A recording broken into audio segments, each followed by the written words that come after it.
Now at 10, an attempt to battle catalytic converter thefts in Missouri. Plus, a small mom and pop grocery store in rural southeast Kansas earns national recognition. And highlights from the MIAA tournament quarterfinal matchup between the Missouri Southern and Pitt State women's basketball teams. The 4 states' most watched news starts now. A Pulaski County, Missouri lawmaker is trying to tackle the state's ongoing problem of highly profitable catalytic converter thefts. This is KOAM News at 10. I'm Dow Quick. Reporter Marina Silva outlines his plan and has the most recent arrests. Some statistics will tell you that we've seen an increase in the Midwest of upwards of 500% of catalytic converter thefts in the last year. Chad Brown and John Lawrence, 2 of Camden County's newest inmates charged with stealing catalytic converters from High Brothers Lumber and Rental Center in Camdenton. The call came in from a local business owner who has video security cameras at their business, and they had an alert of some kind to let them know there was someone there on the property. A Pulaski County state representative is working to combat some of the thefts happening in Missouri. Representative Don Mayhew has filed 2 bills relating to the thefts. The first, you must have a reason to have a catalytic converter. You were working on your own vehicle, or you are in the business of replacing catalytic converters, those kind of things. The second, what information is needed to legally sell a converter? And I'm only requiring 2 additional items. One of them is that the seller provide the make, model, and serial number of the vehicle that the catalytic converter came off of, and proof that they are a bona fide repair shop. Why are they stealing? They can't maintain a job because they have a drug habit. They can't provide for their families or for themselves because their drug habit is taking up their money. So they're stealing in order to fund, their own lifestyle. And frankly, if they would just stop using the drugs, they wouldn't have these issues. Those bills had a public hearing and will have to be voted out of committee. Police in Noel, Missouri have arrested a suspect in the case of a dog shot with an arrow. The suspect is Jeffrey Howard. Authorities have charged him with animal abuse.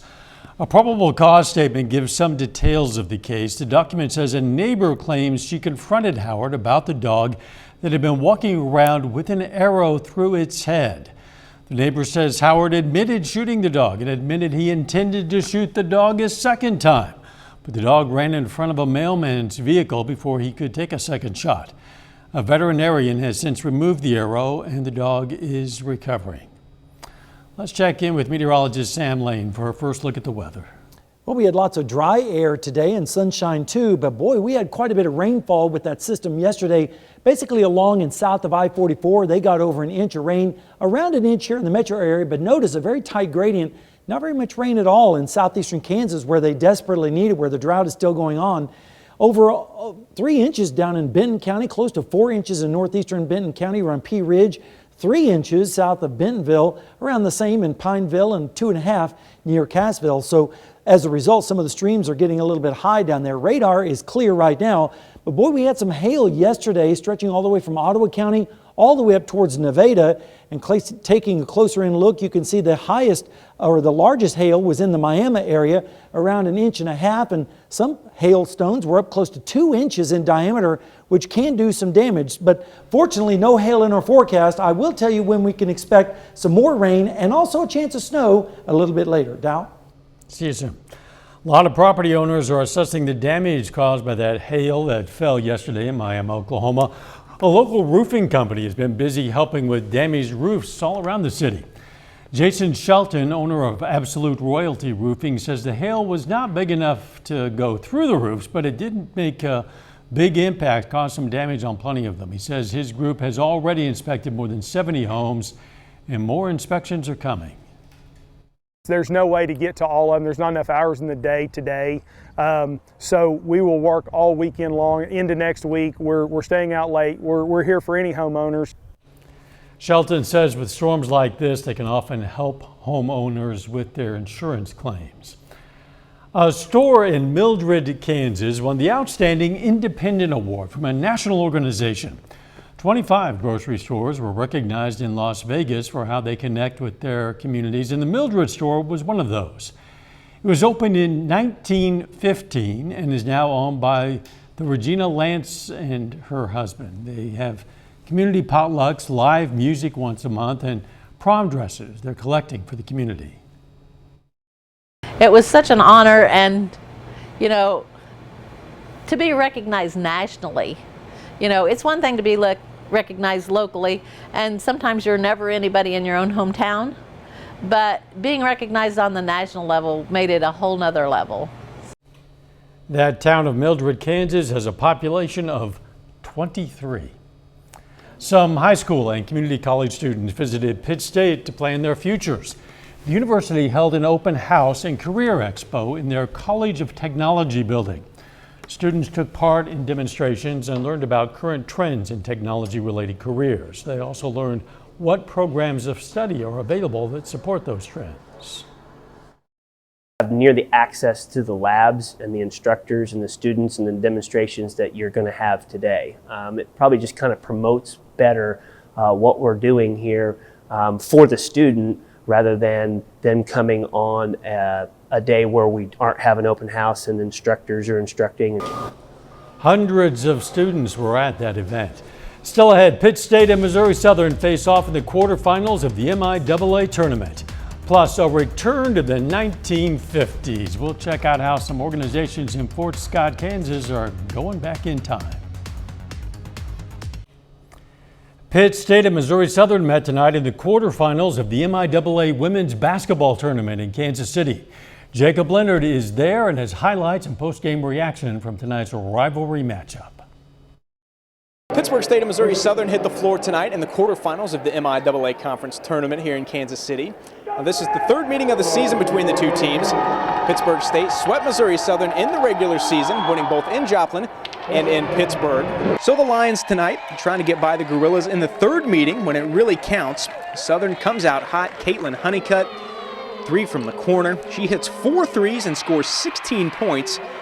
Lions push the lead to double digits in the second. The Gorillas make a few shots and get back in it. Tristan Gegg from the top of the key. PSU gets the lead to 4. But right before the break, Lacey Stokes drives and beats the halftime buzzer. Southern right back up by 12 going to the locker room. Now in the third, Corinna Gerber fighting inside, gets the shot in. Gerber goes for 23 points, 11 boards for Pitt State. But in the fourth, Lacey Stokes kind of got to the rim when she felt like it. Stokes leads Southern with 19 points tonight. The Lions beat Pittsburgh State 75-61 to move on to the tournament semifinals.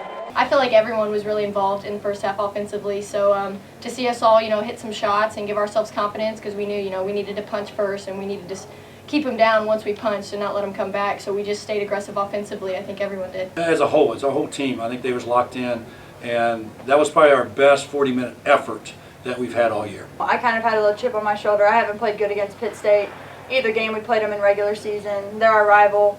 So I just wanted to come out and put my best foot forward for the team, because in the end, that's all that matters is the win, and I just wanted to be my best for the team. I thought that they were very good from the start. Got us on our heels a little bit. They had great defense, great offense. All their kids really, met their opportunity, and that's what this is about. When it's, it doesn't matter what you've done before, it doesn't matter, previous games, but so credit to them for how well they played. Missouri Southern now moves on to face the top seed in the tournament, Nebraska Kearney, in the semifinals tomorrow night. Reporting from Kansas City, Jacob Leonard, KOAM Sports.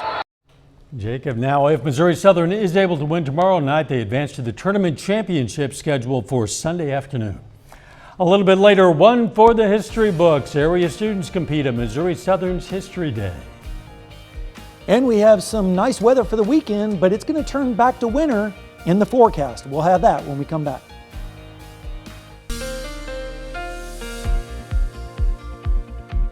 We started off with rain and clouds this morning, but those moved away as that storm system that dropped all the heavy rain over the weekend, over the last 36 hours, moved away from us. You can see on the sky cam at Indigo Sky Casino and Resort. As the morning wore on, the rain moved away and the clouds started to break by afternoon, and we started to see some sunshine. and a beautiful sunset across the area. Let's take a look at the high today. It was 50 degrees and 40 was the low, and that's basically where we are right now. So it all averaged out to about even. 81 the record back in 83 and 0 back in 2002. And with all that rainfall, we've had some streams having some minor flooding over there in eastern Berry County, also just east of Pineville, and also down near Siloam Springs and Watts. But that is about it. The rain is now starting to move away. There is a flood warning still in effect for that area in Berry County until tomorrow morning at 10 a.m.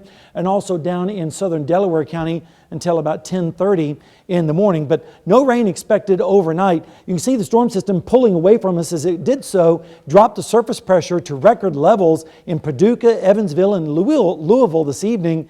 Now we just have a few high clouds spilling in from the west. Temperatures this afternoon were quite varied. Off to the east where the clouds hung in, they stayed in the 30s and 40s most of the day. Out to the west, though, they got up to 60 degrees almost in Sedan. And right now we're looking at temperatures in the 30s across the area of 39 here in Joplin. That's the new low for the day. And you can see other areas are in the 40s. And when you factor in the wind, it feels a little bit chillier out there. Iola 33 right now, 36 in Fort Scott, as well as Mount Vernon, 39 down in Anderson. Right now in Joplin, we're sitting at 40 degrees. Feels like 36. The dew point's 36, so that means a humidity up there at 86%. And as we go through the evening hours, we're going to see that humidity increase to around 100% and some light fog developing. And that also includes Pittsburgh, where we're currently sitting at 38 degrees. Feels like 38 because of a southeast wind at only 3. Dew point is 37, so look at the humidity, 95%. So don't be surprised to see that fog in the morning, especially in the areas where the rain was the heaviest. Down to the south and east, they could see visibilities close to 0. Other areas, visibility is dropping to around 5 or 3 miles in the morning, so just be aware of that if you're heading out. Then by mid-morning, the fog will start to lift. Temperatures tomorrow are going to be in the 30s in the morning across the area, and then as we head through the afternoon, we're going to see temperatures in the upper 50s across the area, maybe 60 out towards the west. Then as we go into Sunday morning, temperatures a little bit milder, 30s up to the north and east, 40s elsewhere with southeasterly winds. And those winds are really going to crank up on Sunday with temperatures in the upper 60s to around 70 degrees across the area. It feels like spring out there on Sunday. But don't worry, here comes winter again. A cold front dropping in from the north and west on Monday is going to introduce some cold air. And that cold air is going to be entrenched over most of the country over the next 8 to 14 days. So it looks like March is starting off on a cold foot. And then as we go through the precip, we're expecting a little bit above normal on the precipitation as well. And of course, that means chances of snow. Yes, I said the S word. We head towards the weekend, pretty nice weekend. But then as we head towards the early part of next week, rain comes back in. Temperatures start to drop all the way towards next weekend when we have a chance of the white stuff yet again, Dow. I hope that is the last time if we do indeed get Me too. Thanks, Sam. Pitt State was feeling the music today. The university hosted its 49th annual Jazz Festival. 74 high school and middle school student bands from all across the 4 states took part. No winner is chosen, but the bands are given ratings based on their performance. So I would say get out and listen to live music. I don't care if it's jazz. I don't care if it's an opera or symphony. Listen to live music. It's a whole different experience. The festival ended with a commemorative concert featuring the PSU Jazz Band and the Wycliffe Gordon All-Stars. Area students of various ages dipped their toes into some history lessons. Today is History Day at Missouri Southern. It's an event where students compete in categories such as website, paper, exhibit, documentary, and performance. This year's theme, Frontiers in History, People, Places, Ideas. And there were a lot of topics. I would say that history is broad, and so you can always find something that piques your interest. That was one of the things I talked to my students about, is pick a project that you're interested in, because that's going to make it a lot easier to spend time studying and researching. Each category had both a junior and senior division, as well as group and individual competitions. More than 170 students from 16 schools competed. Missouri Southern wasn't the only place celebrating history. The Fort Scott Public Library and Museum of Creativity getting in the 50s spirit. They hosted a 50s style family sock hop dance and Barbie birthday bash. Families were encouraged to dress up and get in on the Barbie-themed fun. Everyone who comes in loves it, is amazed, they want to come back. So we've had a few people that just come back a lot, and then other people, it's hard to like fit it in their schedule, you know, but they want to come back and they want to do stuff. So we're just trying to have different events, see what people can come up with. During the Barbie birthday bash, families also took home some Barbie-themed goodie bags. Coming up, President Biden has cancerous tissue removed from his chest. We're going to hear about the procedure and the diagnosis. A judge in South Carolina sentenced disbarred attorney Alex Murdaugh to life in prison without parole for the 2021 murders of his wife and son.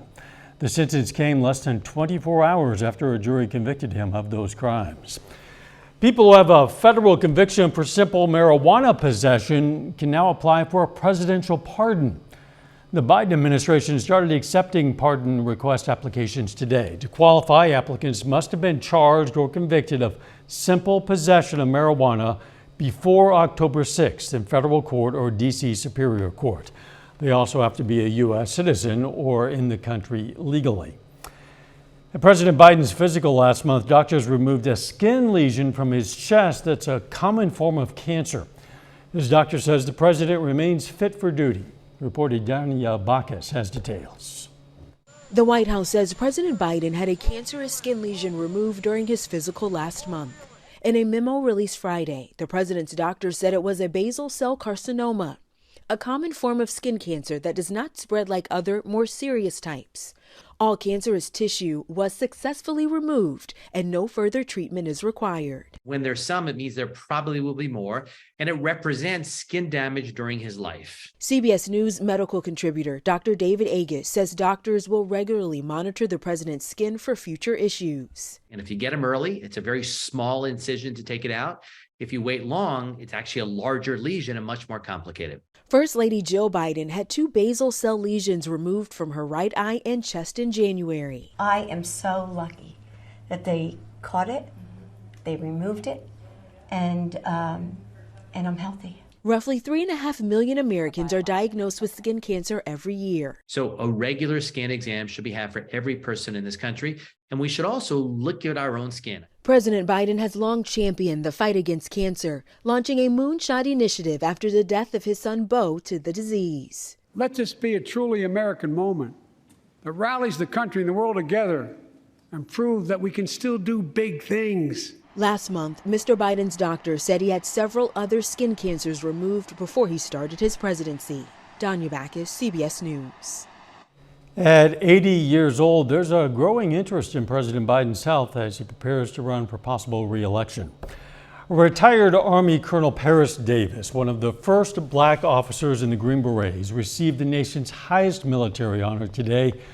On June 18th of 1965, during the Battle of Bong Son in Vietnam, Davis was hit by a grenade and gunfire, but still risked his own life to save the lives of 2 of his soldiers, and then ignored an order to retreat in order to save the life of a 3rd. Davis's commanding officer immediately nominated him for the Medal of Honor, but the records mysteriously vanished not once, but twice during the Civil Rights Movement. And that is a look at today's top national headlines. A Missouri man gets a new chance at life from someone very close to him. Next. St. Louis, Missouri dad has a new lease on life thanks to his daughter. She gave him her kidney, but she kept the entire process a secret because at first he wouldn't allow her to do it. Gabriella Vidal has that story. I was upset, but I'm so grateful. It's just hard to describe. Hard to describe, but the emotion on John Evanowski's face says everything. I can't stop crying. He goes, I knew you were up to something, and I said, well, I'm always up to something. That something began brewing in Delaney Evanowski's mind more than a year ago, after doctors told her father he had an immunoglobulin A deficiency, causing an overactive immune system to attack his kidneys. From there, it's just been dialysis every couple days since then. So for over a year, he's been hooked up to a machine for 3, 4, 5 hours a day. So then my first thought was, I was like, why can't he just have my kidney right now? John was against it. I didn't want her kidney. I'm like, you're too young. You got a long time to be here, and. But Delaney had other ideas. I don't even remember how I got his coordinator's phone number, and I reached out to her and I was like, hey, how can I do this? What can we start? And then as soon as he was good enough basically for the transplant, they started running me through a bunch of tests. 8 months of secrecy. Oh my God. Are you kidding me? All leading to this moment on February 16th. I didn't find out until the day of surgery. After we were post-op, she opened the door and came through, and I was just like, oh my Lord. A moment tugging millions of heartstrings after Delaney posted the video on TikTok, asking each of her followers to donate $1 for her family's medical costs. And I thought, why not reach out to social media? And I got a way bigger response than I ever was expecting to. Are you now grateful that you did it, or? Oh, I'm so grateful.